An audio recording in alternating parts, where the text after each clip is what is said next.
Welcome to Wild Breakaway with Ben Clymer. I'm Audra Martin. The Wild were hoping that tonight, the first game in a season-long 6-game homestand, would be the game to start getting things headed in the right direction, pick up some momentum before taking on some really good opponents here in the next few days in the XL Energy Center. Unfortunately, it's the first time they can't find the back of the net this season. They're shut out 1-0 to the Vancouver Canucks. Yeah, flat effort for the Minnesota Wild, not one they're probably going to look on the video and be too proud of. And, Bruce Boudreau effectively, felt that way and discussed that. I feel like the Minnesota Wild, though, have correctable mistakes. The first one, come out, play harder, be more difficult to play against.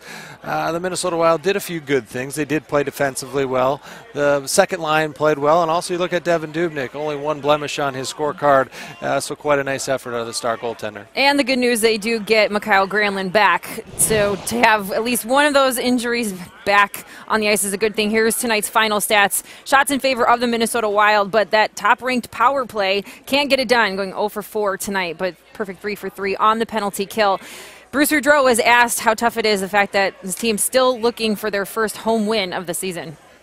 I'm disappointed that we lost, whether it's the home or the road. I mean, you love to win at home in front of your fans, but, I would have been just as disappointed to start the road trip, next road trip with a loss. So, home or away, when you lose, you're not happy. So here's a look at what's next for the Wild. Thursday, it's the New York Islanders coming to town, which of course means a couple familiar faces and Anders Lee. A team that really, if the Wild don't come out with the energy that they didn't have tonight, the Islanders are a team that can take advantage of that, and hopefully the Minnesota Wild find a way to counter it.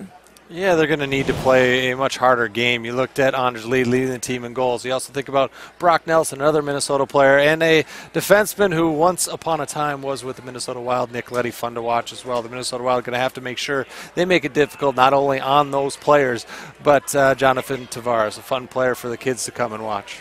We'll see if the Wild can pick up their first win on home ice Thursday night against the New York Islanders. We look forward to seeing you then. In the meantime, for Ben Clymer, I'm Audra Martin. Thanks for joining us on Wild Breakaway.